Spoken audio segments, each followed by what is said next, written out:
Hello, everybody. This is Neil with the Local Yokels Podcast. Welcome. Appreciate you guys joining us today. First and foremost, before I get going too far, I want to talk about the Jeep we're giving away for the Fancy Nancy Foundation on behalf of House of Grace. You can get your tickets now for $20 a ticket. You go to FancyNancyFoundation.com, and it's being brought to you in part by Roofworks Roofing Company, Spider Off-Road, MSJ, Duckworthy. I mean, there's quite a few, but those are the main guys, and Rough Country. So this thing is built to the hilt.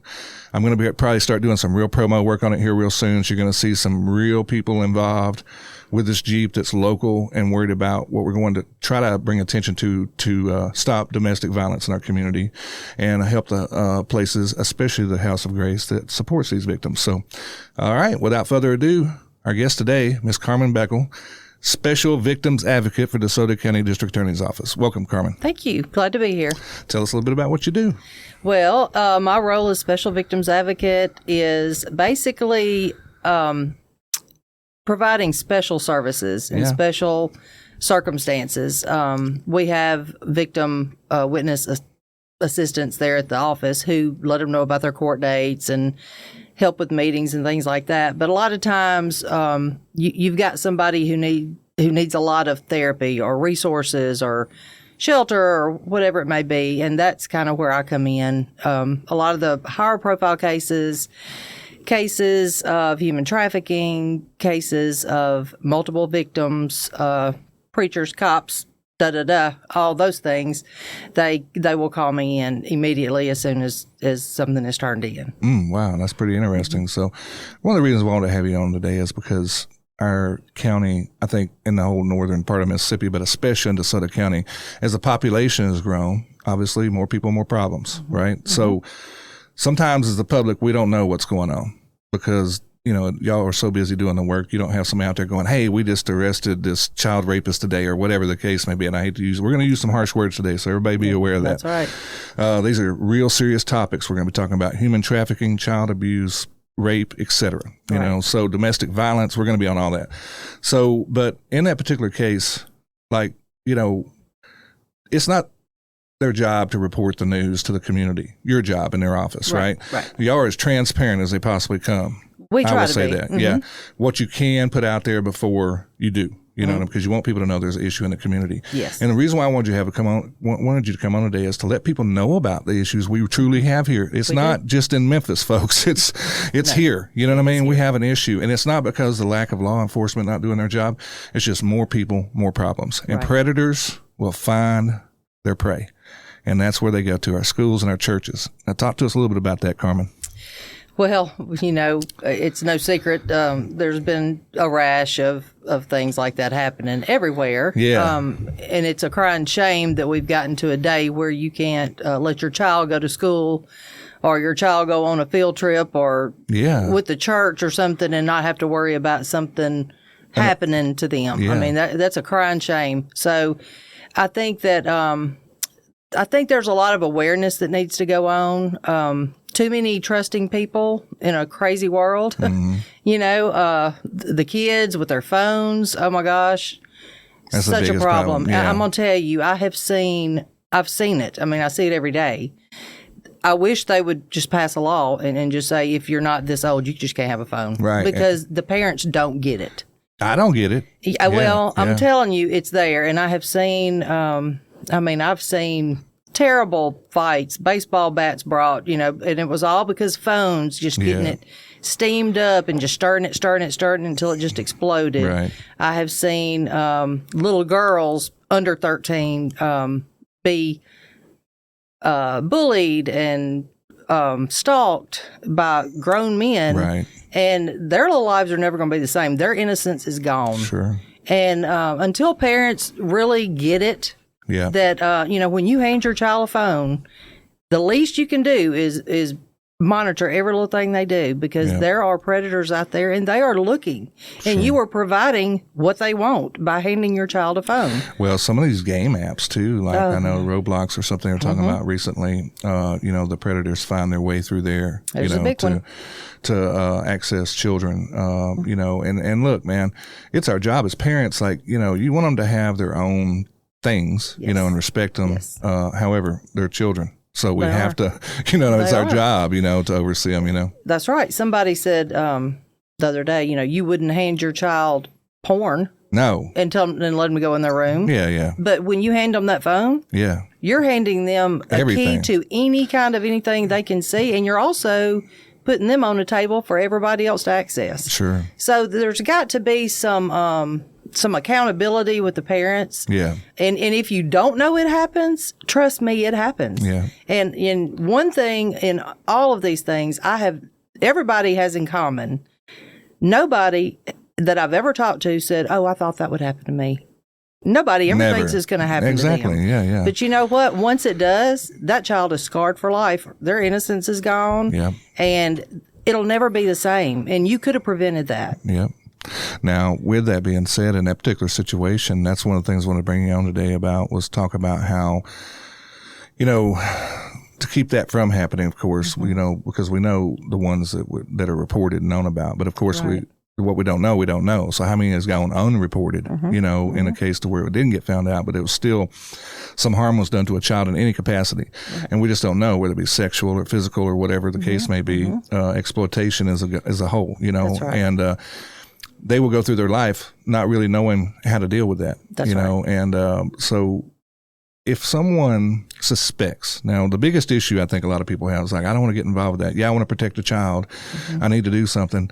But, what is the best way to go about it for people, whether it be a church or an individual or what have you, tell people how to get involved? Well, primarily. you can always be an anonymous tipper. There you go. To CPS. I mean, you can always. Child Protective Services. Yeah. Sheriff's Department, Police Department, even your office. Right. Y'all take it too. Even though it may not be something y'all directly deal with, you know how to get the right people involved. That's right. Yeah. That's right. It's just a really bad. It's just a really bad thing, and of course these things have always happened. Yeah. But now we have this. Yeah. And this is a whole worldwide something that anybody can access your child. Sure. And it's not just that they're going to come grab them out of the bed, that could happen too. It's you're exposing them to things that they don't need to see at that age. Yeah. And there's no reason at that age for them to even have a phone to begin with, unless they're calling family or something. Yeah, right. Agreed. I think that the predators, and I say this in many, it's in different levels. I mean, obviously to it, but like they're going to find their prey. In some capacity. And the easiest way for them is through these apps on these phones and things of that nature. And you have to just be smart as an individual, as an adult parent or an older sibling that has younger siblings. You got to help teach them, That's right. To be leery of, stranger danger's for real. You know what I mean? Like, I know we used to say that when I was kids, the biggest concern we had about was just somebody rolling up on you while you're out on your bicycle. That's a different day now. You know what I mean? So to really protect everybody, you want to be able to trust Uncle Bob or whatever. Just don't. Like, it's, family, sometimes, the statistics on that, family's some of the most worst, I guess the most egregious abusers is family members. Well, abusers are usually someone you know and trust. Yeah, family, friends, whatever. Yeah, because they have access, unlimited access. That's right. So, don't just trust them because they're family. I will say that, and because anybody's capable of anything. I've learned that in life. I have learned that. And I guess you've seen a lot of that. Right. So and you're probably thinking, oh, my God, I wouldn't ever think that would happen. But I bet when you first got started in the DA's office, you were blown away. Yeah, it was a different world. I came from the medical world, so it was an all new thing. But I also came from typing child abuse, broken bones, and this and that. And then when I came to the DA's office, it was like, I get to see justice for these. So it was a better world. Yeah. But it did open my eyes to a lot of the things that are going on, and just the lack of the general population just realizing that these things really do happen. Yeah, man, they're everywhere. And why take the chance? Yeah. Your child's the one you are supposed to be protecting. I don't care if Pastor Jim, and I'm just saying this loosely, allegedly Pastor Jim, I ain't saying no specific pastors, but you can't trust him just because you think he's a godly man. Those are some of the worst people we have in our community statistically. Now, I'm not saying that we have a problem, but nationwide, they find their ways into your churches and your schools, They do. And just because they don't have a history, and you can't blame the schools a lot of times. I know that our county here gets a lot of heat because we have some predators that get, caught, because our DA and our sheriff's department, police department are really, really good at tracking these down and finding. I think they've always been. We're just better at finding them now. You know what I mean? Because the electronic tracking and things of that nature. But don't blame your local school district, because if they've never been caught, there's no way to know what they are. You know what I mean? So typically what you are catching are first-time offenders within the school systems, and then they get taken, or what have you. But so everybody talks about how it's there. It's everywhere. It's not just here. It's not just DeSoto County. I mean, we have a problem, yes, but every place has a problem. Yeah. That's right. We're not immune to it. No. Like I said, nobody thinks it's going to happen. And I think our superintendent, Corey Olson, I think he's doing an amazing job. I mean, I couldn't even imagine what he has to go through every day just trying to vet his teachers, you know what I mean, and his assistant teachers and it's a big job. School bus drivers and everything, man. It's a huge job. And I know it's just not him responsible, but it's a lot when, you don't know what you don't know. That's you know right. what I mean? You just don't. So if you're doing the best background checks, and I did see a place up in Memphis, one of the private schools up there was literally doing a daily background check on their employees. Not a bad idea. That is, I know it's a lot of work and it's expensive, but they were literally every day running backgrounds on every employee they had in that school. Probably not many, maybe 20, or something like that in a private school. But that kept them clean. And it kept their kids safe. And to it kept me, the parents feeling good about sending exactly their child there. Yeah, and I don't remember. I just seen an article on that a few months ago, and it might have been when the Whiteside story popped off, and somebody was talking about how they kind of kept that from happening within there. And I think it was a church / private school, so they were very good at That's good. double checking everything from DUIs to got picked up on sexual charges or whatever the case may be. So yeah, you would absolutely say, as you're an advocate for things, you would advocate for that. Absolutely. Yeah, if you can afford it, because I know it costs money. So I know it would be a lot, but what's too much when you're talking about your child children? safety? Your most precious thing we have is our children. To protect them and their innocence. Yeah, and their innocence. Yeah, and that's what we're losing every day. That's right. You know what I mean? They know way too much. I can tell you that. So, they sure do. And I probably knew way more than I should at that age too. Carmen, you think maybe you did? Oh, I grew up with all boys, so I'm sure you definitely did. But it was. It wasn't in your face like it is now. You had to kind of seek it out back then. That's right. But overall, I think we have a great. I think you would agree with this too. We have a great law enforcement in DeSoto County. I don't think there's a lack of effort on that behalf. I think there's just every day there's more and more people are moving in the community. More and more people, they don't think about the laws. You know what I mean? When they're doing that, they're just looking for opportunity. Would you say that's true? I would. Just looking for it. Church, teachers. Yeah. Probably some restaurants where they cater to children a lot. There are bad apples everywhere. Everywhere. I mean, we had a guy back years ago, one of the worst sexual cases of a child that I'd seen. Yeah. And I think he rented bouncy houses. Great. That's great. Yeah. Yeah, that's great. So he's going to be there all day with your kids. Yeah. Watching everybody. It's really sickening. You have to be so careful. It's I'm kind of glad my kids are probably glad that they're grown now because I was already kind of like own everything back then, but now it's a different world. Well, you know too much. I do. That's the problem. I do. So you got grandkids? I have one grandchild, and I bet you're a hawk. I am.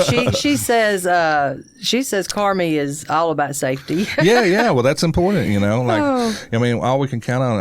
I mean, she's lucky. She's got a grandmother in her life that just knows what's lurking. Right. Right. And I try to tell her. I mean, you have to be careful how you say it, but sure. And I'll just tell her, you get on that phone and you think you're talking to a pretty little 10-year-old girl. Yeah. And then really it's some grown man and how he just wants to come get you. Yeah, that's it, man. I just tell her like that, and it's the truth. You got to scare them a little bit just to make them fear the situation. It's the truth. Yeah. Yes. Like we got the little bit of stranger danger game when we were growing up, and stuff, but this is, it's more serious than ever. It is. And as I think too, I don't think there's any, there's more of them just because population growth, right? But I don't think there's a bigger issue now than we've ever had. I think we're just better at catching them. Sheriff Tuggle said that. He thinks it's just we're better at catching them, and that's true. So they don't get, 40 and 50 and 100 victims deep. If you catch somebody at 60 years old, he didn't just wake up one day. Right. He just was really good at not getting caught, and probably no telling how many people, children, that he messed up for their entire lives, that have to live through that. So I applaud all of our law enforcement and your office, of course, too, and district attorney Barton, that y'all are hard on this, and we're just talking about some of the bills that's getting passed recently. Matter of fact, today, as we're speaking, they're signing in one. I think it's minimum 5 years. That's kind of what it's looking at. I don't know what the maximum was, and I think that they had actually increased it already a little bit, but you're right. I mean, the whole point is like you got to give that child time to grow past enough of it to where they feel secure that they can face their abuser. If they run into them in public or something like that, they need a minimum of 5 years just to kind of figure that out. To me, when you got them dead to rights, and it's like, especially in a case to where there's just no questions. You know what I mean? Like there's no like, well, did he? Yeah. Especially when they just straight up admit to it. Yeah, and then when they admit to it, I don't think there's a minimum should be on the table. I just think it's almost like, you can't. My opinion is you can't rehabilitate that. That's just my personal opinion. So you cannot rehabilitate. No, you cannot. Yeah, you cannot. Yeah. And I'll go back to John Champion. He had told a family who he was friends with. You know, they had some trouble in the family, whatever, and he called me and he said, "I'm just going to tell you right now, he needs to go to prison." He said, because you cannot rehab this. Yeah. All they do is escalate. Yeah. You think of a sexual predator. What works, what they like today. Tomorrow, it's going to be something a little more. Right. It's never going to go backwards. Right.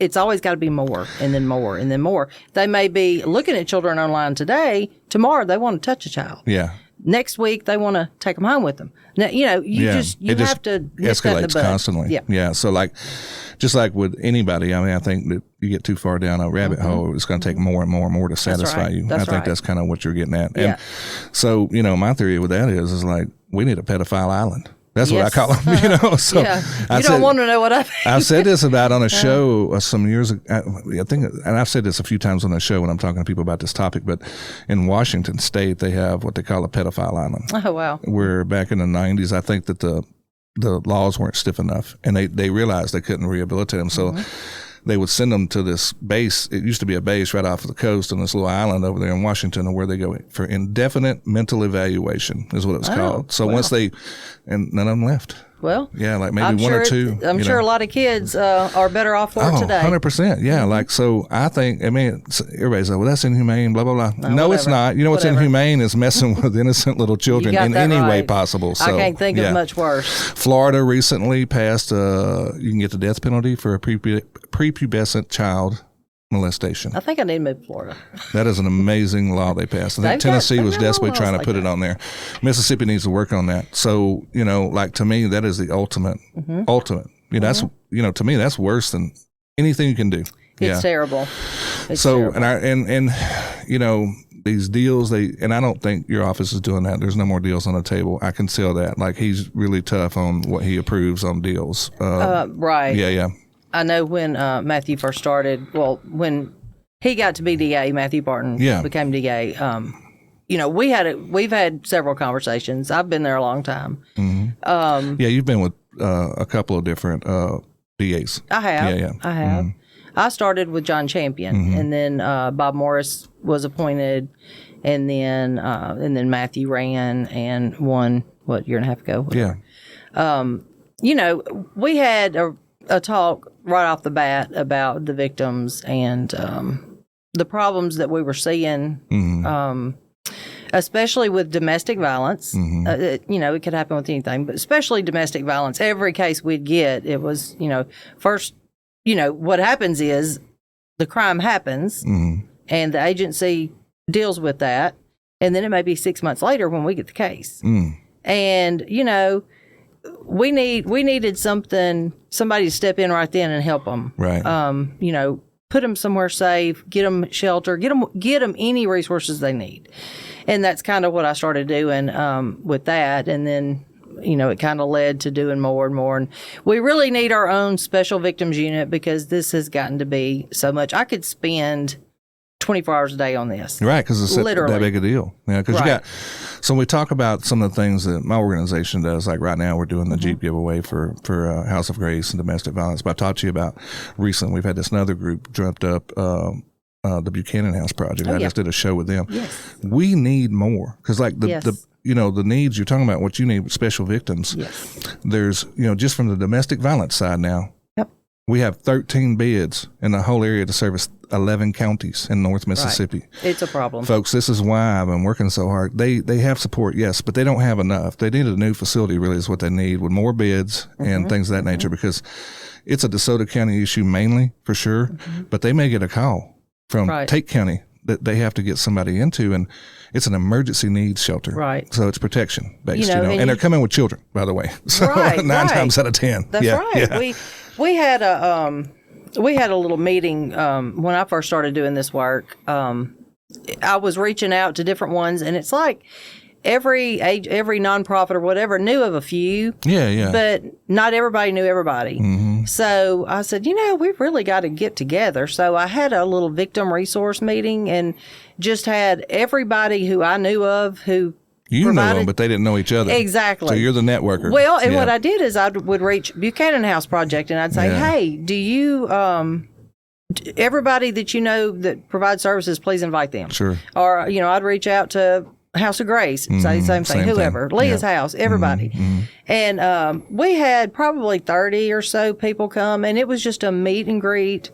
We went around the room, and you had about 5 minutes to say who you are, who you're with, and what you provide, what kind of service you provide, and also the stipulations. Do you take women? Do you take women and children? Do you take women, children, and pets? Do you just take men?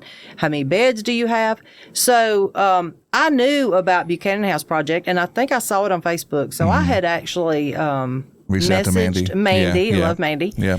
I had reached out to Mandy, and I said, we've got to meet. I didn't even know. I thought it was a house. I thought it was a shelter. Right. It's a little bit misleading, just like the House of Grace and everything else. Like the names don't really fit the goal, but it's legacy driven. It is. I love the house. Family. The little logo and everything. Yeah. I love that. I love the whole idea behind it. But again, it's one of those things where, like we were talking about, it's like these emergency needs. You've seen it, and you're like, we got to do more of this. Yeah.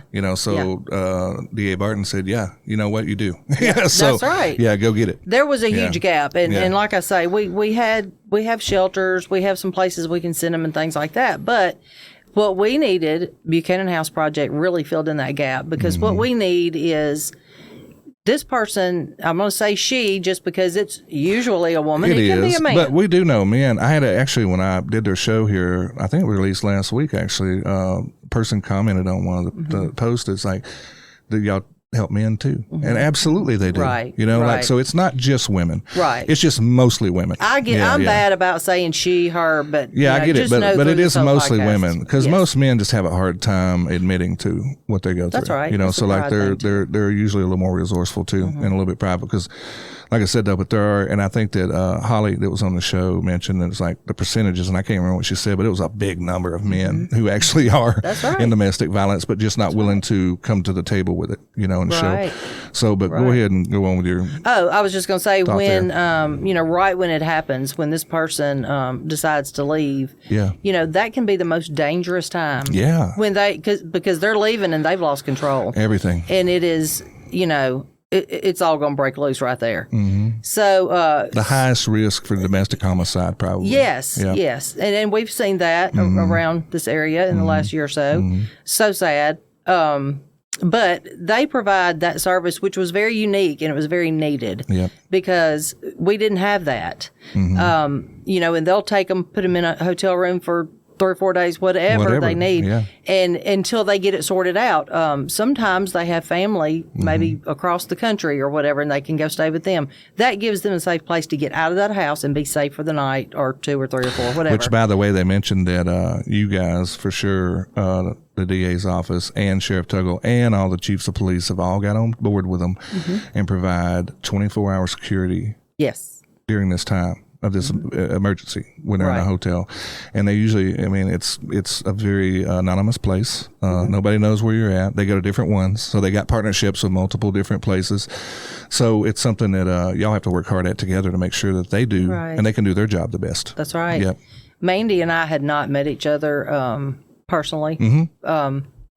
we had chatted a little online. Oh, I want to know more about your, this is when I was kind of digging and trying to get all the resources together. So everybody knows every resource is available to everybody. I mean, there are a lot of resources out there and everybody just doesn't know it. Well, you don't know. And so like you get people creating more opportunities in the same line. So you feel like you can team up together and do better. And I connected her with Sarita. I think that they kind of started talking, and Sarita's like, what a great resource, because when we get full at the House of Grace, we need somewhere else to go, That's right. And so, I mean, I love that about you, by the way, Carmen, because when I first started talking to you, you're really trying to bring all of the nonprofits together. They're trying to provide services for the stuff I'm passionate about, whether it be child abuse and domestic violence. Those are the things I'm really passionate about too. Right. Yeah. So I love that you're trying to connect them all. And I think everyone that I know knows Carmen. They may not know. That might not be. They may not know each other, but they know Carmen because she's trying to help them all kind of connect and combine resources. And I appreciate you doing that. And you're doing it from the heart. It's not just a job. Yeah. This is this kind of work, and I will say. Back to Mandy. Let me finish that part. Oh, okay, yeah, go ahead. So Mandy and I had not met. Sorry, Mandy. No, you're not. Mandy and I had not met in person, but we had kind of chatted. And so one night, we both knew of somebody that was looking for help. Yeah. So I called her. And so she's working with her, and I'm working with her, and I'm, And then we get together talking, and I said, well, she told me she has a child, and she said, well, she told me she had 3. Yeah. So we were helping 2 women separate women at the same time. That's how dire the need is. Yeah. Yes, that's how it hits. And this area to where you think, oh, it's pretty calm. You don't know what's going on behind closed doors. And there could be 20 people in your neighborhood going through domestic violence right at this moment. I mean, that's a serious thing, and I don't know what the real numbers are. I'm just throwing it out there. But the reality of it is you do not know what's going on behind the closed doors. And it is not a prejudice thing. It is absolutely doctors, lawyers, preachers, teachers. It don't matter who you are. Domestic violence comes and visits. That's right. And all you can do is hope that you can get 2 people. Now, if it doesn't escalate and it's kind of verbal and this, that, and the other, it can probably be toned down and people can learn, But I'm also of the feeling if a man is a woman beater, he's a woman beater. I don't believe that's also something that can be rehabilitated. I think that the only thing that helps them is either somebody else treats them like they've treated somebody else or serious jail time, and so that's my theory. Now, I'm no attorney. I'm no prosecutor. I'm just Neil. It's my opinion. That's right. But I think they need to get them ears popped pretty good to let them know. Now, maybe don't put me in jail for that, Carmen, because if you hear like Neil's over there slapping people's ears over there at the Walmart, no, I'm not doing that. But it's the truth. I mean, it's the same thing. It's another thing to where it can be hereditary, like they've seen it growing up. So they're going to become very victimized themselves because they think that that's just the way life is, or they become abusers. That's right. Because they've seen that's how their father treated their mother or vice versa. Mother treated their father. I mean, it goes both ways. Or you just absolutely grow up and go, absolutely not. That's the best case scenario. Like if I can ever get out of here, you know what I mean? Yeah. But those children that are raised in it are the most vulnerable. I always tell the story to my domestic violence victims because, and I may not tell them right off the bat. Survivors, by the way. Survivors. Let's use that word because victims, I know it's DV. But the ones who are trained hardcore in it, like Sarita and Mandy and them and Holly and them, they all say survivors. Well, they are survivors. Yes, they are. But a lot of times when they come to us, they're still victims. Yes, that's right. They just happen to survive the situation. Yes, that's right. That's they survived it so far. Yeah. But, and what I hate to hear is, but he's a good daddy. Oh, man. And I try to talk to him but I always use this little scenario. I said, I'm from the South. Yeah. I'm as Southern as you get. Mm-hmm. Say oil. What's that? Oil. Oil. Oil. We're from the South. Oil. So I always tell them, look, I know what you're saying. He's a good dad because he hadn't beat your child yet, whatever. Mm-hmm. But let's talk about this. Old South, generations ago, it wasn't anything for, grandma fixing dinner and it was 30 minutes late and grandpa's backhands are across the table and you got 3 little boys and 3 little girls sitting there watching. Well, the boys are learning, this is how you treat your wife. Mm-hmm. And the girls are learning, this is how I'm supposed to be. This is my future. Yeah. So, we talk a lot about trauma bonds. Mm-hmm. We talk a lot about, breaking that generational curse, because what you see growing up a lot of times is not how it's supposed to be. And even though you think, oh, he's a good daddy, no, this is not what a good daddy shows his child. Absolutely not. So it's hard because they're so stuck in that mode. And I'll tell you something else we see a lot of is choking. And that's a felony. Yeah, it is a felony now. Yeah, it is now. Now, that's changed over the years. It is in a domestic relationship like that. And, if it's a form of control, I don't know if you've seen the videos out there, but there's one in particular. Every training I go to, I think I see the same video of the guy controlling the girl in the parking lot, and he chokes her until she just goes limp. And he's done it so many times that I guess he knows how long, or hopes it's going to be the same way. Yeah. And she comes back. But if you are choked in a relationship like that, you are 800 times more likely to die. Yeah. Because it's going to take just an extra split second for you to actually die. So, I tell our victims, if they've been choked, I tell them, do you realize you are 800 times more likely to die? Hey, guys, I want to talk to you about my primary sponsor, RoofWorks Roofing Company. Reach out to them today at 662-303-0345 for all your roofing needs. They're a great company, great people, and they will back their work up. RoofWorksMidSouth.com. And if you're looking for a new employment opportunity, they're currently looking for new salespeople as business has really picked up after these storms. So give them a shout out again at 662-303-0345 or RoofWorksMidSouth.com.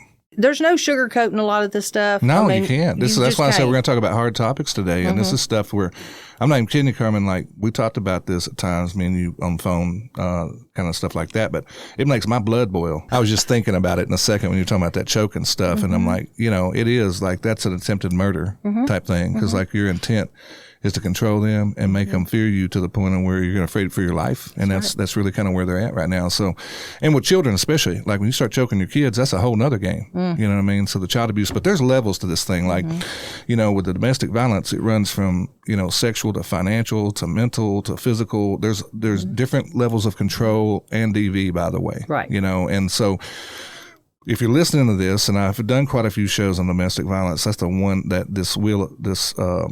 what they call it, the wheel of control or whatever, the power of the wheel or something like that. It's about domestic violence. Look it up. I may not be saying that right, but, check those boxes. If you think you're close, if you check so many boxes on there, you need to probably call somebody. What I mean? Because it's getting that direction of where it's going to be dangerous. It is. And I will go ahead and say on here right now, if there is somebody out there listening and you are in the midst of this, don't wait till it's too late. Reach out for help. Call our office. Hit the special victims button. I'll talk to you. Somebody will talk to you. Yeah. I will help you find resources to hopefully save your life and keep your children from losing their mama or daddy. Yeah, it happens. And grow up thinking this is the way to do. Because it has to end. You have got to stop it right there. Carmen, I know you're younger than me. But you probably are thinking, well, I'm guessing you're 39 or something like that. Oh, yeah. Right? You're really close. But anyway, you remember the movie back in the 80s, The Burning Bed? Oh, yeah. Farrah Fawcett. Oh, yeah. Now, I know we're in the same generation. Oh, yeah. So that was a very disputed show when it came out. It was very hard to watch, and I think they played it on public TV at the time. It was like a serious thing, man. I can remember it being like, ooh. Oh, yeah. The whole family is like, dang, son, she just burned him up like while he was sleeping or whatever the case may be. But it was this thing where like, had she got the help at the time, nobody would have lost their life. You know what I mean? They could have went their separate ways. He could have seen change in his way of life, possibly. I don't know. Maybe next time he learns lessons from how not to treat people, et cetera. Right. I don't think that's possible in my particular opinion, but overall, it destroyed a whole family on both sides, and I just remember how impactful that was. It was. It truly was, like, because they played that like on NBC. Like I remember it was an eye-opener. It was really like, was. Woo, they played that on I know TV. you were only like 7, Yeah, right. No, I think we were in high school probably is when that came out, most likely. But anyway, those are the kind of things like we don't see much anymore. Like we don't see the educational shows from a standpoint of like, this is why not to be that way. You know what I mean? Because it can cost you everything. not only your life, but your children's lives. They lose their parent, one side or the other, or if both. We had an issue last year, I think, when Sarita and Melissa DeBar, shout out to those guys. We were filming a show that day. It was about this time last year, and there was a murder-suicide, domestic violence just south of here the same day we were filming. And you know what I'm talking about, Senatobia. And the child was there and watched it all. And she's destroyed the rest of her life, lost both her parents, poor little thing. I mean, how would she ever heal from that? It's going to take some special people in her life to keep her on track, keep her mind right, lots of counseling. We don't want to have children to have to go through that. No, we don't. You know what I mean? And I know you think, well, that's a one-off. No, it's not. That happens every day. It happens all the time. Another story was we had a lady go home. She was getting ready to divorce her husband, and she got a new job, and she was coming home. He just offed her because he didn't want her. It was that control, and she was going to be able to step away from him, and that goes back to that financial control. So it's not just about, it escalates to domestic homicide, and that's probably one of the biggest fears we don't talk about it enough in the community of where it goes to, and it's just a split-second decision. It really is. It's something you can't come back from, like you say. It's a permanent decision based on a temporary feeling. It is, so. and there's a lifetime of pain for all the people involved that are left behind, and he goes to prison if he's not, if he's too cowardly enough to not off himself in the process. That's my opinion, but I will call them cowards because that's what I think they are. I can say that, maybe you can't, but I will. But that's one of the things we talk about every day is like, just how do we stop this cycle? So our job is we work on educating people of what it is. When you see it, be able to identify it. Has he gone too far? Has she gone too far? This is real domestic violence, like it's anytime you're feeling comfortable and you're out of control, somebody's holding some kind of power over you, that's domestic. I mean, it's a simple fact, Now, I'm not talking about just a disagreement now with your spouse, so you be clear. I'm just talking about where, you're scared, to, have a conflict because you know what's coming. That's men or women or even children. Sometimes their parents are domestic with them. It's the same thing. So, there's different levels to it. But let's move on from that, because one of the other things I wanted to talk to you about today was human trafficking. Oh, yes. Let's talk about human trafficking. And by the way, folks, we have a problem here in our little old area. So go ahead, Carmen, talk to us about that. So human trafficking. Human trafficking is modern day slavery. And I'm looking at my notes because I don't want to forget anything. Oh, yeah. Carmen didn't have her readers on. No, I do not. I don't want to be taking my glasses on and off. Yeah. It is a $150 billion a year industry. I think it's only second behind drug trafficking. And you think about why human trafficking works is because you have a product. Because let's face it, these I want to say girls, but these mostly women. It is mostly women that are human trafficked. They're treated as property. That's right. Okay? That's right. And they put their property out there, and they get money for the services they provide. And with drugs, you can trade off drugs one time. Yeah. You sell them one time, and you're done. Yeah. The risk of somebody narking on you or getting caught up, surveillance, whatever, is really big. Yeah. And they'll turn on you if they think they can get a better deal. You get to human trafficking and you have a product, a person, a product or that child can be sold. Yes, and it's child too.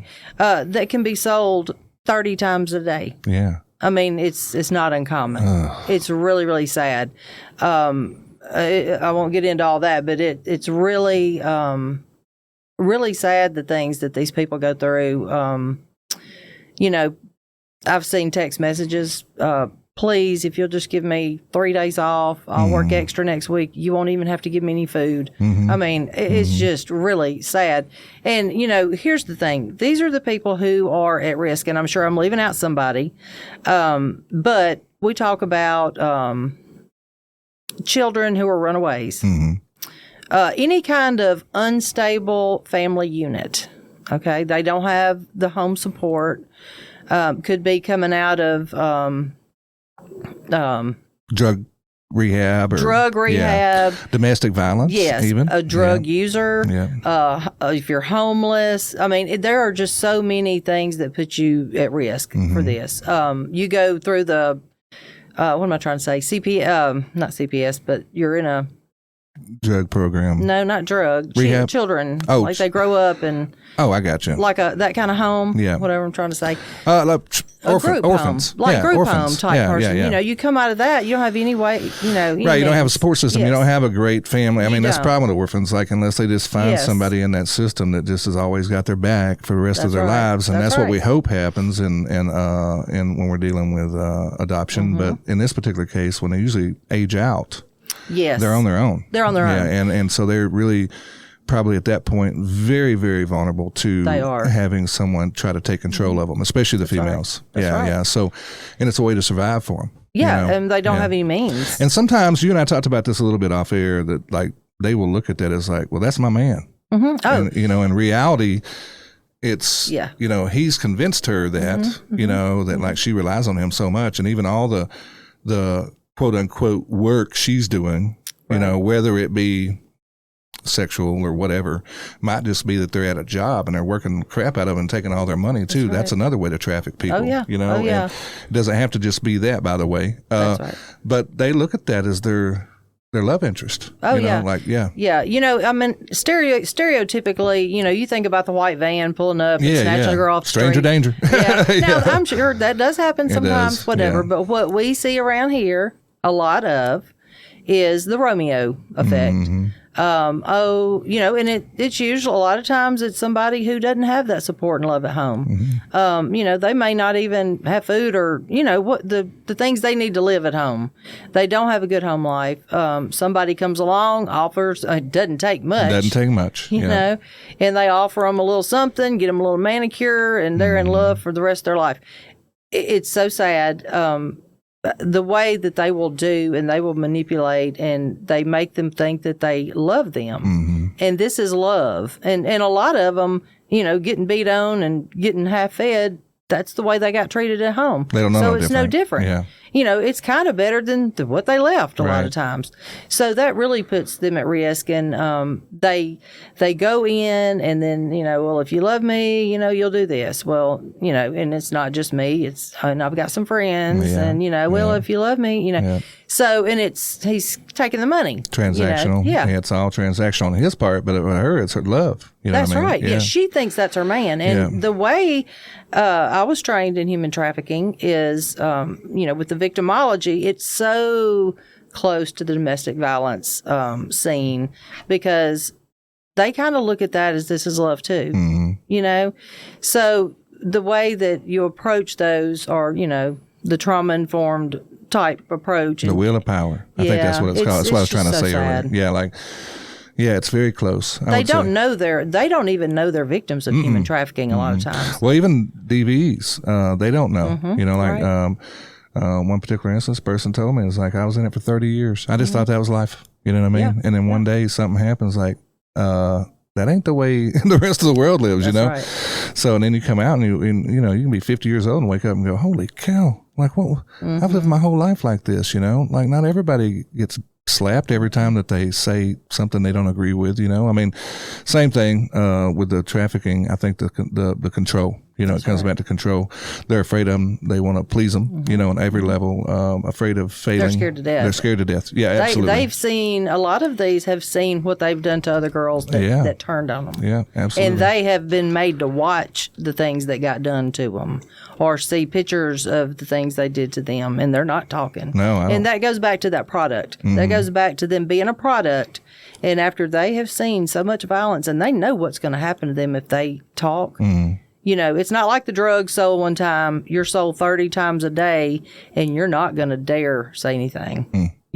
So that's why it's such a big industry. Yeah, and it's hard to get them away from it. And it's hard to get them away. They're scared, and with good reason because they've seen what they did to their friend who did try to do something. So penalty-wise, human trafficking, I've noticed it's y'all been catching more as well. But penalty-wise, like I know I'm not going to ask you about, but it's different penalties nowadays for that than there was, say, 5 years ago. Well, or whatever, human trafficking is kind of a newer thing.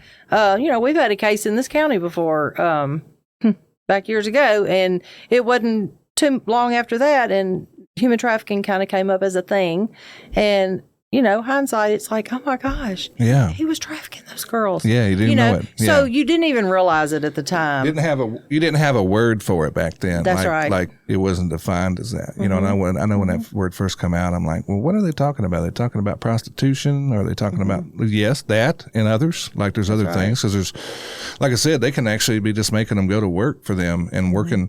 Ladies, I'm not talking about you got a guy that's home, you're working for him. I ain't talking about that. I'm talking about like literally you walk in the door, from every dollar you ever make goes in his pocket. He controls it. You're out there. You're just his workforce. You're a slave. Right. I mean, that's kind of where it comes down to. Slavery. Modern day slavery. So that's all it is. Commercial. I've worked with a case before that involved an undocumented worker, which probably literally made it easier for them to get rid of him. Sure. It's really sad the way that there's businesses a human that being, traffic people. Yeah, and it's not just illegals either. By the way, I think it probably runs rampant in some of your hotel areas and some of your gas stations because they get access to their people that come in from another country and then they abuse them. They do. It's supposed to be their own people, but they're utilizing them like, oh, you got to work yourself. You got to work all this off or whatever, that's what they do. They take their documents a lot of times. Yeah.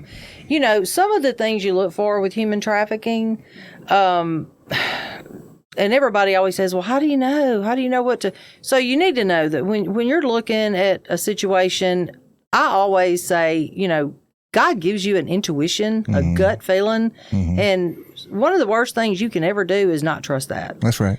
And that's just that's just a rule to me because the couple of times I really went against my gut, I screwed up. Yeah. God didn't give you that for nothing. So I like to tell people to, trust your gut when you see a situation that you just don't feel is right. You've got somebody who looks afraid, afraid of eye contact, maybe looks a little unclean, unkept. A lot of the human trafficking victims will have a backpack, and everything they own is in that backpack. Yeah. They a lot of times will hold their IDs, their passports, their driver's license, things like that. They can't get away. They can't go get another job. They're stuck. Right. My husband and I, we went on vacation. We went red fishing in Louisiana a couple of years ago. Shout out your husband's name, please. Oh, my husband's Jeff. Hello, Jeff. We're just going to give you a hi because we know without you, there's no Carmen. Really. That's right. Yeah. But we went on vacation a couple of years ago, and I literally watched a girl get trafficked from one pimp to another. Wow. Because I knew what to look for. Yeah. And as she was walking from one to another, she said, "You're a business partner, right?" And the guy snatched her backpack off of her and kept it. So I'm sure that's everything she had in the whole world. I knew. I mean, she was textbook. She looked a little dirty, a little thin. Her clothes were dirty. Like I said, she was kind of being no eye contact at all. I was right beside her. Right. No eye contact. Right. You just know when you know. Yeah. So if you ever get out, I do want to share this about human trafficking because we do a lot of work with human trafficking. I started out, I got trained by Center for Violence Prevention. Center for Violence Prevention has a shelter in the Jackson area. It's called the Tower. It's really cool. Called the Tower. They have the Beacon. Yeah. They also have the Bridge, which is a medical agency entity where they provide all the medical services. They have and you'll love this, but they have the batterers program. So if it's court mandated, they can go to their batterers program. So I'm their chairperson for North Mississippi. Why don't we have those things here? I don't know. Yeah. But they do have those there. You know why I think we don't have those things What's here? That? NIMBY. That's the word the kids use today. Really? I don't know that word. Not in my backyard, Carmen. Oh, not in my backyard. That's the good thing. We don't want no facilities to bring that to our area of our high-valued DeSoto County. Guess what, folks? They're here. Yeah, they're here. Yeah, we just like to act like they're not. You know, I mean, not to call out our politicians, but I'm calling you out. You know, make some money for this. Like, it's a real issue. Like, if you care about your citizens, domestic violence, all these things we talked about right now. We have to have facilities. Quit relying on the public to fund these things. It's really horse shit, to be honest with you. I mean, I work really hard for free to help these organizations, and I love it. Don't get me wrong. I love it. But if we would just put the efforts in the right place, like what you were talking about, these things, that Jackson has, right? Jackson, Mississippi. Yep. It's in Mississippi. And I wonder why they have it and we don't have it. And we're one of the biggest contributors tax dollar wise to the entire state. So they do. They've got it going on. That's under Center for Violence Prevention that has all that. Mississippi Coalition Against Human Trafficking, that's who I'm the actual chairperson for North Mississippi. And we have land meetings, usually about once a year. They move around. They've got about 4 regions in Mississippi. They provide a lot of grants to help. And a lot of these resource people that I talk about kind of hooking up, we're all spokes in a wheel, that's what I say. Yeah. And, they can provide grant money for maybe if somebody was leaving House of Grace but they don't have a car, right? Or they need help. These people can help each other out. These nonprofits. So it's really good to know that they're out there. Mississippi Coalition Against Human Trafficking. One of the best things they did was set up a home for the children. Awesome. From the human trafficking victims or whatever. Again, though, a nonprofit. Yeah. Just like I was telling you. Yeah, they help fund that. Yeah, and absolutely. So I'm a big fan of theirs. Amanda Dollar, you really need to have her on your show. She's great. Love to have her. She's the executive director there. Awesome. She knows she was on it before human trafficking was a thing. So she's been in it for a long time. Really good resource. She helps me a lot. We also have I would say a partnership or some kind of relationship who we work with. OAIV, we have a human trafficking subcommittee that I'm on, and I guess it's quarterly that we do. We usually have Zoom meetings, but it kind of keeps me in the loop with the whole state as far as things going on in human trafficking. We have a North Mississippi task force that I'm a part of. And we also meet quarterly and talk about the things here. And I don't know if anybody out there knows this. You talk about the problem is here. Back several years ago, I was stationed at the Sheriff's Department at Special Investigations, doing my work over there. And our guys over there, the investigators, we had like 14 that went to be certified for human trafficking. So they knew what to look for. Yeah. And that's kind of why our numbers were up, because we knew what to look for. Yeah, you started finding it. Yeah. It's not just right under your nose and you don't know what you're looking at. But I think they rescued like 13, 14 girls. I will say girls because it was girls. In a matter of 4 months or something. Wow.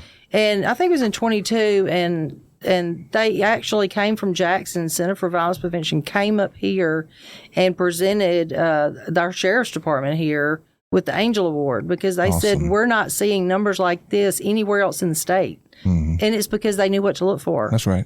So I think that several of the surrounding agencies have now gone and been trained. Sure. I think all of our municipalities want to be better. It's like just not knowing, so you bringing it to their attention that there's resources out there to help train.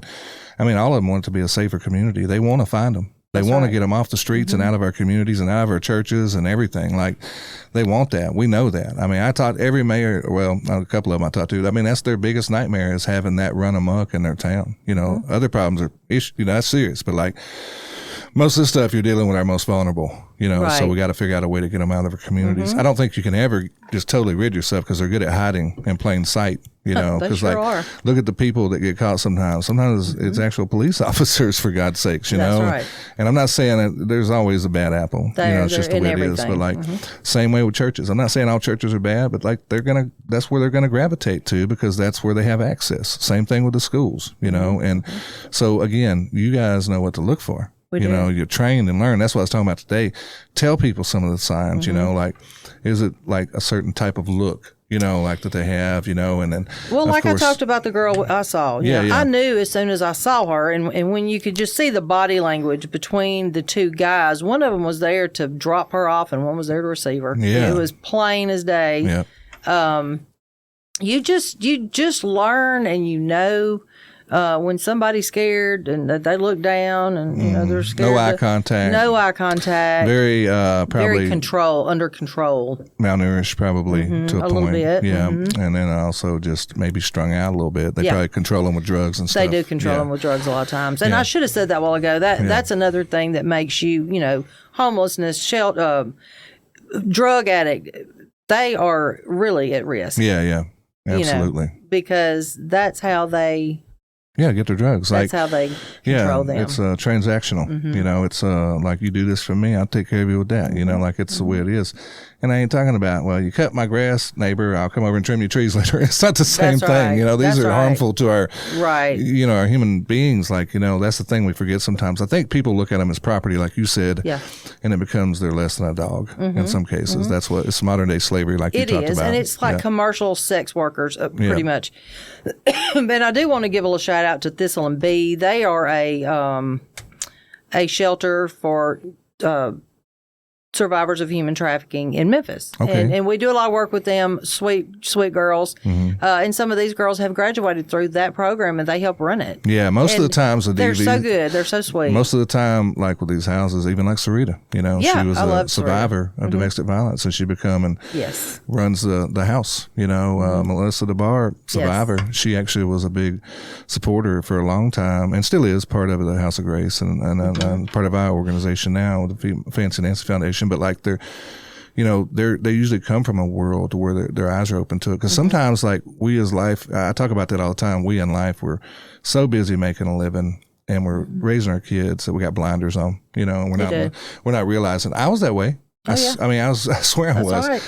And then one day I don't know what happened. But all of a sudden I started seeing things. And I don't know if it was because my kids got older or what, but I just kind of become more aware. Right. Yeah. And you as a mom and now a grandmom, I mean, the things that I know, I want other people to know. Yeah, man. Because I don't need to keep it to myself. Mm-mm. I know it's heavy. I know it's not pretty, but if it could, I mean, when you're a mama, you're supposed to in my eyes, you think of all children like your own children. Yeah. You should. Yeah. If I'm dealing with a special victim, an older lady, I treat her like she's my grandma. If I'm dealing with a child, I want to take up for that child like I would my child or my sister here, whatever.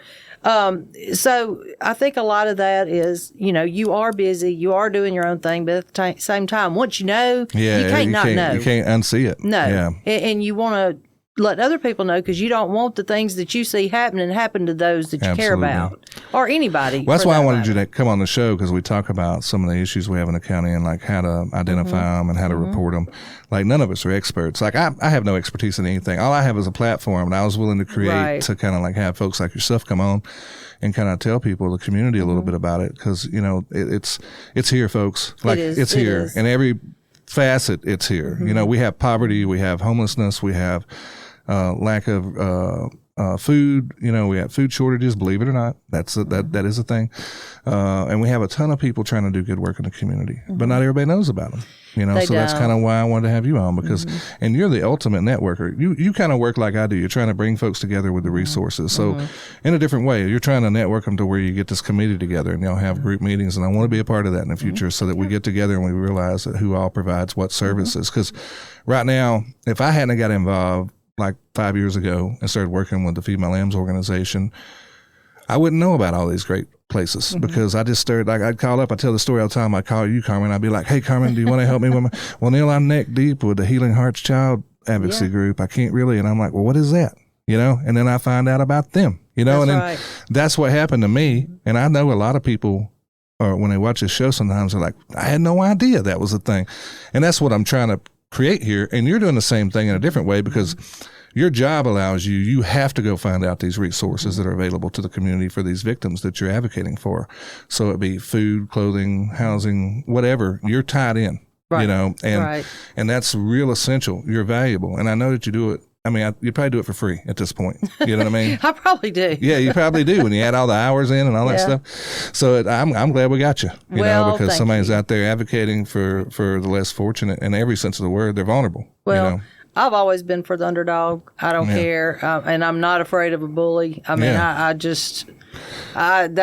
love a bully. Yeah. I don't know what it is about me, but it's like, they won't be a bully. I mean, I'm not saying I'm that guy, but I'm just telling you, I'm probably that guy. Well, that's okay. I've always been that guy. That's what they need is that guy. They need that guy. And but now moving on from that, like some of the things we talked about in our community that we also need to be aware of. We talked about the young. We've talked about the ladies. But elder abuse is a big thing. Yes. Yes. I'm going to tell you, I'm dealing with one right now and I can't talk about it, but it burns me up. For examples. No specifics, just for example. Okay, I have had one before that is closed. I actually did not work on that one. I used to open every case up that came to the DA's office. Mm-hmm. So, and being from the medical world, my boss would always say, hey, you get all autopsies and then you break it down for me, that sort of thing. So I would open up every case that came through our office and I would look through it and figure out the players and assign it out to the attorney that was going to handle it. Mm.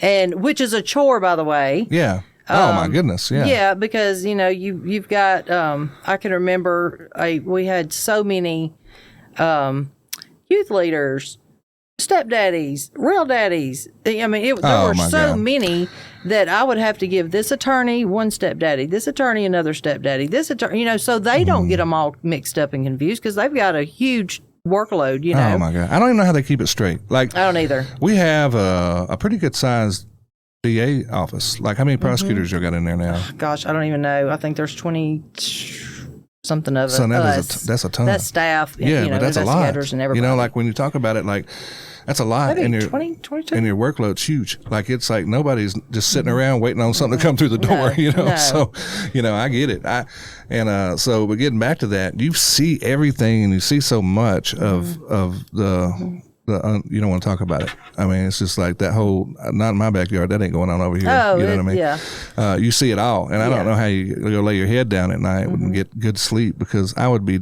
my mind would just be winding up. It does. Yeah. It does go. I think about it and, they're really, I have to think, and everybody says, I don't know how I can't believe you like that or you worrying about everybody else. But to me, it's rewarding. Because they've got to have somebody, that's fighting for and them. I'm just mean enough to stand in the gap for them. I don't think I'd want to scrap with you, Carmen. Well, I'm not that, but I think but you know what I mean. I just, somebody's got to do it. Yeah, everybody can't just not do anything, and this work is you've got to have a passion for it. Mm. You can't be lazy and do a good job at this job. Mm. You just can't. It's a self-motivated. You've got to be geared towards it. It's not something I don't think that you can even teach. Yep. It's a passion, and I think God puts it in you. I think D.A. Barton, when I had him on the show, we talked about that. Like, he was a defense attorney, private sector, and he said he much prefers. He said he likes the idea of running his own business. From that side, he enjoyed that, but. He really sees how he's helping people through the district attorney's prosecution office because you got victims every day and you're fighting to get them justice, and try to get them some kind of a healing process starting closure. And he told me that's way better than all the other stuff. Yeah, he's been great. Yeah. I'm gonna tell you, he's been very good to me. And anything that I'll just kind of mention, I mean, he'll listen to any idea I've got. He doesn't, he knows I've been doing this a long time. But he's been great. But what I was trying to get at it was like it's one of those things where it kind of chooses you once you get in it and you realize like man, I can't leave this like they need me, these people need me. That's right. And I keep saying, oh well, in a year or so I'm gonna retire, and I'm thinking, oh man, who's gonna do what I do? I mean, are they gonna do it? Yeah. You gotta take care of my babies. I know Yeah. I mean, there's a lot of them out there that really need the help.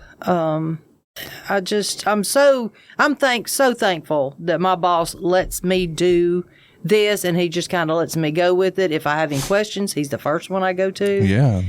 But he kind of lets me run with it. I go to a couple of different meetings every month. I go to Spiritual Care Network. I've talked about that, and then the DeSoto County Social Service Coalition, and those the Spiritual Care Network is kind of a lot of a therapist and things like that, which we have to send people. Yeah. It's nice to know, although I don't really refer DM to a certain person or not, because I'm not sure that's, but I do know who is a good match, or I hear things about them, or know that they even have a place around here. Right. Because these nonprofits and the therapists and things, they move around. They do. They're here and they're not. So it's nice to know who you're dealing with, or, because a lot of times we'll share, the same person. Yeah. I'm dealing with them over here and they're dealing with them over there. It's been really nice. I have met the best people doing this work because their hearts are into it. So, some of the organizations we talked about, Spiritual Care Networks, like, by the way, that I didn't know about it either till not too long ago, but some of our most treasured people in the community belong to this because they're all providing services, right. And I go back and I think about, and I give them a shout out a lot because, it's basically the child advocacy groups, the Healing Hearts, They're a nonprofit, folks. Like they do a great guess job. What? Carmen can't do her job without them. That's right. Sheriff's Department can't do their job without them. Police Department, like, they are forensic investigators for child abuse. And again, it goes back to, like, why we have to have them. Well, I know why we have to have them, but like, why are they have to be supported by the public like they are? Like, and I'm not talking about public funds now. I'm talking about individuals raising money for them. They're always having to, like, have fundraisers to keep them alive, and they can't just hire somebody off the street. They have to have qualified caseworkers that understand the dynamics of these children and be good at it. That's right. And Misty Gray does the best job I've ever seen in my life at trying to balance all this, Right. And we have to have them. We do have to have them. And if you don't know what Healing Hearts Child Advocacy Center does, that's where, when a child is abused or is the victim of a sexual assault, that child is immediately, should not even be talked to, taken to the forensic interview at Healing Hearts. And they have a closed-in room like this where it's child-friendly. The interviewer gets down on their level, asks them very basic questions, non-leading questions.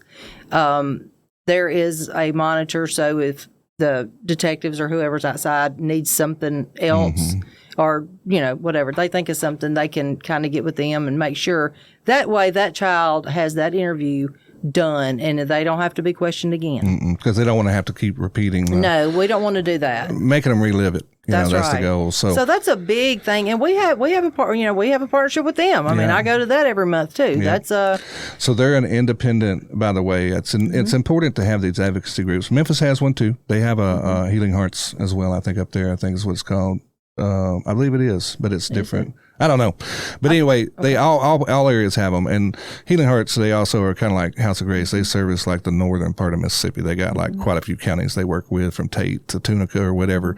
So it's not just here in DeSoto. But the fact, what I was trying to get back is, they were, again, our local great governor, Tate Reeves, and the rest of them feel like, well, we don't want to put the money there. We just want to let the public and the churches fund those folks. You know what I mean? Like, it's so that's kind of how it, but these guys, we can't be without them. Like, they do a great job. Yeah, like, because there has to be an independent organization involved in these things, because sometimes they're able to, eliminate an accusation that may be false. That's right. We have those too. It's not always just, the child's been a victim. Sometimes they are creating a victim of the person they're accusing that's falsely accused. And so Healing Hearts is really good at deciphering whether or not it's a real deal. Right. And then they can help y'all, advise y'all on how to prosecute or not, or drop charges, whatever. So just so they're rolling this. It's not CPS. CPS goes in, removes them, investigates, and then I think they take them to Healing Hearts, right? Is that kind of how it works? I think they usually try to get all of they may do a little bit, but they really try to hold off and get the real disclosure at the Healing Hearts. Yeah, that's interview. What I thought. Yeah. So again, just so essential in our really community. is. Maybe one, if not. I mean, there's many like important organizations in our community, but they may be one of the most that, as far as a nonprofit goes, anyway. So that provides such a service, we just don't think about them. And that was again,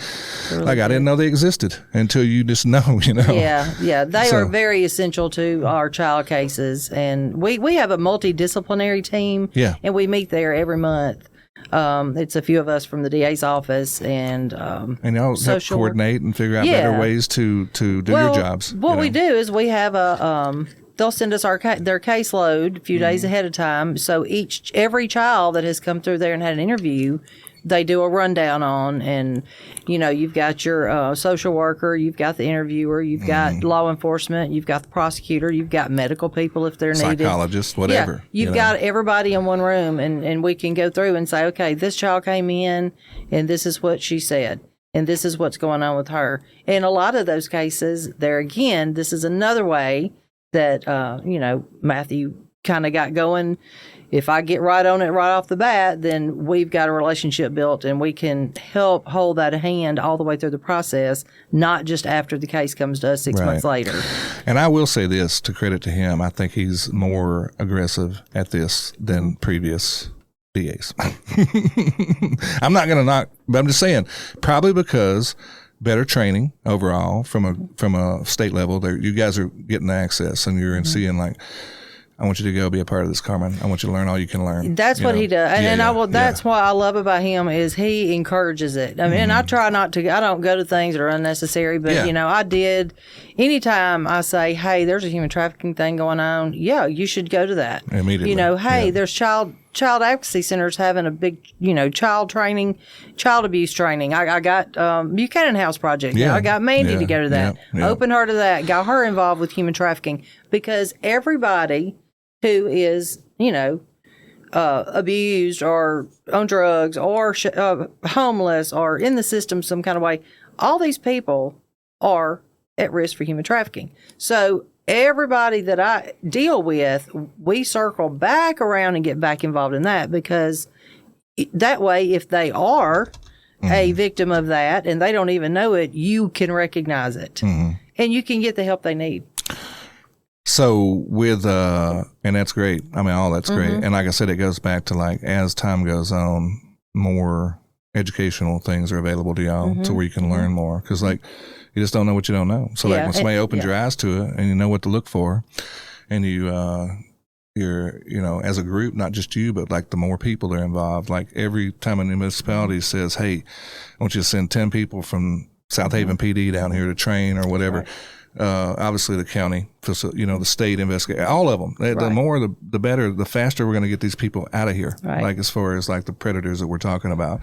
Now, with one thing I was going to talk about, like we've talked about sexual abuse with children, but like the seriousness of the child abuse, like beyond the sexual, like the actual physical, like where it's, they've been tied up, restrained, beaten, lack of food, use all that stuff. All the above. Anything. Yeah. But you see a lot of that. Do you see an uptick in that in our community, or are you just kind of saying like you're better at finding them? I think that they're probably better at seeing it. Maybe there's more people speaking out. Of course, we still have it. We still have it. Yeah. I guess I'm kind of probably basing mine on, I saw a worst case scenario back years ago. I know what you're talking about, the Horn Lake one. That may be the most phenomenal. I mean, Missy and I talked about that a little bit. I won't mention the child's name, but for people listening, though, he was like 13 or something like that when they found him, but he had like the body of a 7-year-old, been kept in a closet, no food. Isn't that about right? Yeah. Yeah. And he died. And blunt force trauma. And it was the parents. And it was I just remember hearing about it. It's been about 15 years ago, I guess now, probably. Probably 10. Has it been that long? Maybe 10 years ago. Horn Lake, Mississippi, if people know what we're talking about. I don't want to get too deep into it, but that was one of the most like, what? That was like a few miles from my house. Like, as I live in Walls, and I'm thinking, this is again, folks, you don't know what's going on behind closed doors. You don't know. And you talk about not being able to sleep at night or something bothering you. Yeah. That case, that's the one. Were you in the office at that time? I was. Oh my God. So that's, and it's a lot. But I will say, I had a God wink a while back. I have to give God credit for what he did. Yeah. So we go to the Child Advocacy Center training in Biloxi, and Mandy, Buchanan House Project went with me. There were several of us there, but I don't know if you recall, but with that case that we're talking about, the little boy, they put a Superman cape over his casket, I think, or something.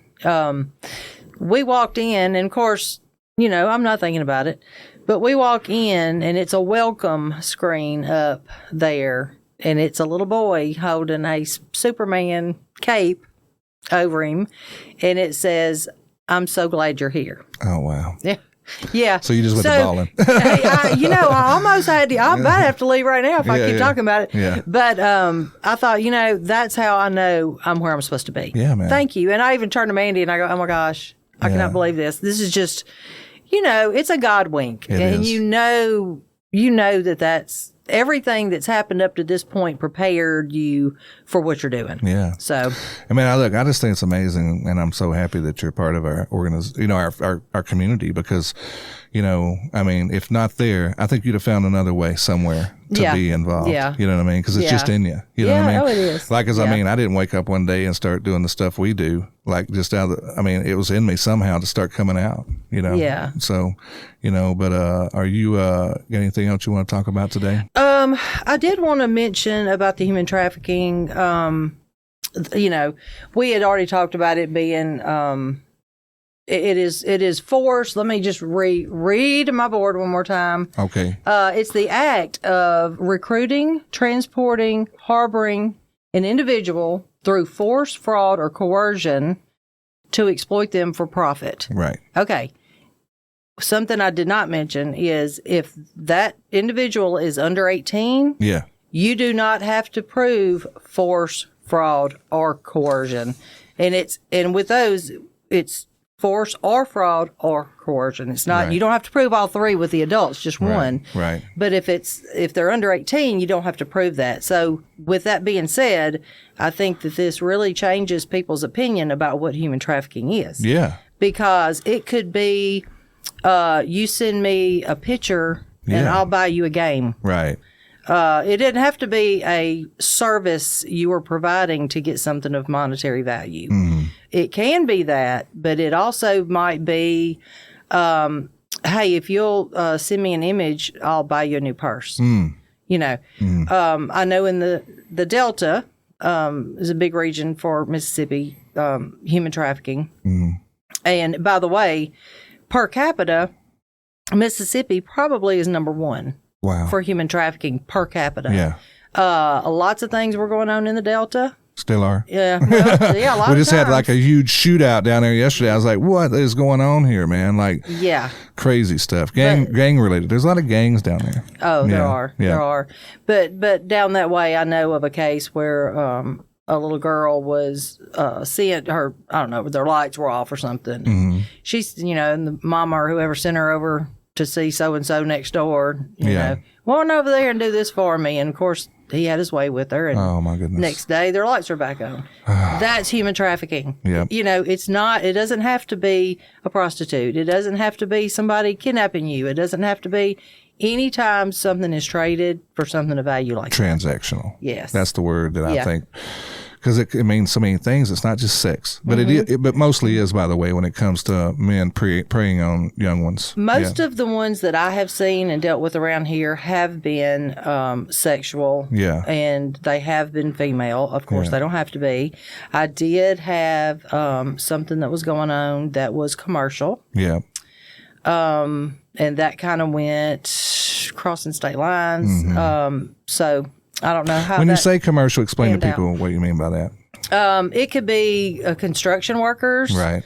It could be people working in the farming industry. Mm-hmm. It could be in the nail shop. Yeah, it could be in your restaurant. Businesses that are trafficking their employees for whatever. And in this instance, what was happening was this worker did not have any documentation, could not speak English.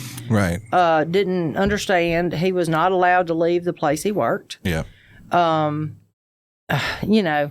Apparently he wasn't the only one that was like that. Right. You hear about them taking their identification and things and saying, hey, you worked for me this long and make the money back and we'll let you go back home or whatever. Right. And then it's just never paid. Right. Or, that's a never-ending indentured servant. So modern-day slavery. Modern-day slavery, folks. Absolutely. And I do want to say, now that you understand a little more about human trafficking, hopefully, there are some numbers out there. Let me get my handy-dandy board. Yeah. Carmen did not bring a reader, so forgive her, she says. I'm so sorry. Yeah. The AG's office actually has a new a new website. It's called simplereport.com, and I believe there's an app you can also add through that. Okay. And I encourage you, if you want to learn more about human trafficking and just stay abreast of everything that's going on in our state, the learning opportunities, the ways you can help.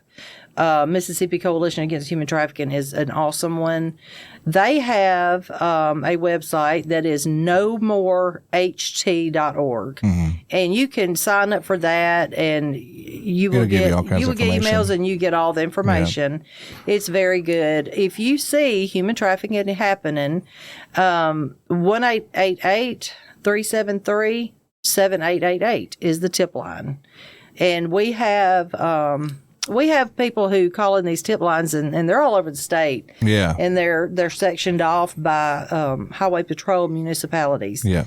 So in each one of the highway patrol districts, you've got a rapid responder. Gotcha. And so they work a lot and go by those tips and try to help these people as much as they can. A lot of times they don't want help. Yeah. But they will go in and talk to them and, what do you need right now? Sometimes it's just food. Yeah. Do you need help? Do you want to go to the shelter?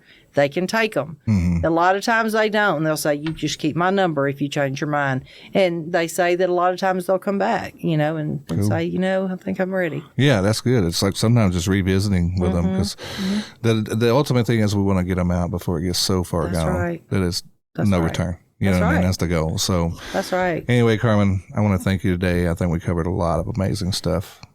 I think so too. And hard topics. I appreciate it. Yeah, it's not pretty. It's not a pretty world. I'm sorry I cursed a few times on the show. Oh, shame on you. Shame on me. Derek's probably gonna edit most of that out, I hope. So. Well, you see how fast I got off of elder abuse. Oh man, yeah. Well, I could feel it boiling up.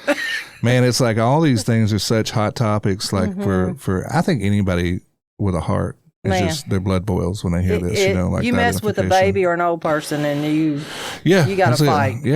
Yeah, absolutely. So, but I want to thank you for coming in and enlightening us. I'll have you back as we'll get some specifics about maybe cases that are closed that you can kind of reference, from the history and stuff. We'll talk more in detail about some things. And I want to thank you first of all, for coming in, but second of all, most importantly, for doing the good work you're doing and advocating for the ones who do not have a voice. Well, I'm so thankful to be able to do it. Man, that's awesome. Yeah, I know. Really am. And you survived it. You've been there longer than anybody, probably in that office now. I'm guessing. Yeah. Yes. Way longer.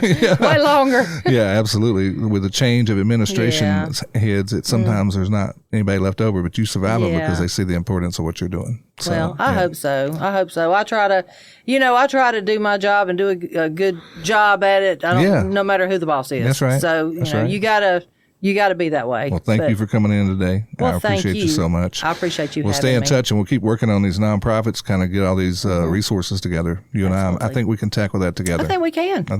So anyway, remember guys, go and look on the Fancy Nancy Foundation page, Facebook or otherwise, but they at FancyNancyFoundation.com. Get your ticket for the Jeep to help fight domestic violence and support the domestic violence survivors at the House of Grace, and probably a little bit of the Buchanan Project at some point in time in the future, but that's our goal. So remember, like, follow, share. I appreciate it all.